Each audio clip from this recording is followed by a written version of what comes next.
എടുക്കാൻ പോകുന്നത് ഇതുപോലത്തെ ബോക്സാണ്. കാർഡ്ബോർഡിൻ്റെ ബോക്സാണ് എടുത്തിട്ടുള്ളത്. ഇതുപോലത്തെ ബോക്സ് ആയാലും എന്ത് ബോക്സ് ആയാലും നമുക്ക് അതുപോലെ ഒന്ന് ചെയ്ത് നോക്കാം.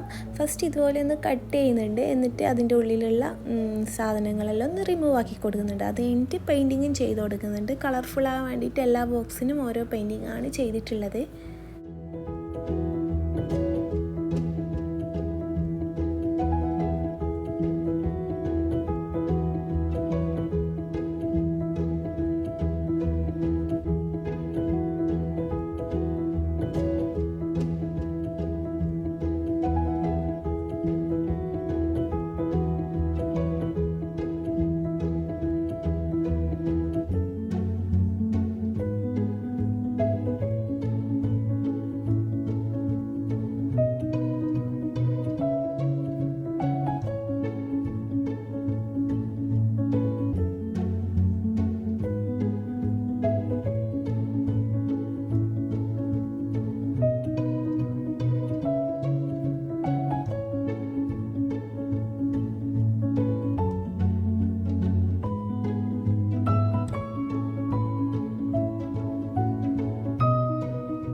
പെയിൻറ്റിങ് ഡ്രൈ ആയതിനു ശേഷം ഞാൻ ഈ പണിക്ക് ഇതുപോലത്തെ വുഡൻ സ്റ്റിക്കാണ് എടുത്തിട്ടുള്ളത്, സൈഡിൽ ഒട്ടിക്കാൻ വേണ്ടിയിട്ട്. അതൊട്ടും തന്നെ സ്റ്റിക്കായി കിട്ടുന്നില്ല, പറഞ്ഞു പോന്ന്.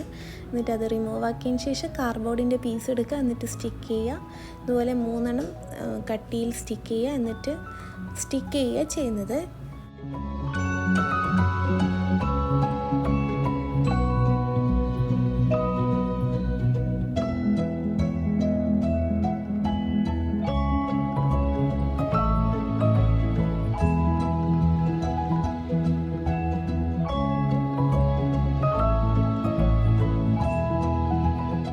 ഇതുപോലെ സെറ്റായി കിട്ടിയിട്ടുണ്ട്. അപ്പോൾ ഉള്ളിൽ ഇതുപോലെ കളർ പേപ്പറും വെച്ച് കൊടുക്കുന്നുണ്ട്.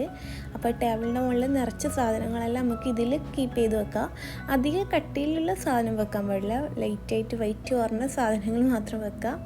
അപ്പം ലാസ്റ്റ് കുറച്ച് ക്യൂട്ടാക്കാൻ വേണ്ടിയിട്ട് ഇതുപോലെ സ്റ്റിക്കറും സ്റ്റിക്ക് ചെയ്യുന്നുണ്ട്. അപ്പോൾ ഇന്നത്തെ വീഡിയോ ഇത്രയേ ഉള്ളൂ. വീഡിയോ ഇഷ്ടമായി ലൈക്ക് ചെയ്യുക, ചാനൽ ഇഷ്ടപ്പെട്ടാൽ സബ്സ്ക്രൈബ് ചെയ്യുക, കമൻറ്റ് ചെയ്യുക, ഷെയർ ചെയ്യുക. Bye, thank U.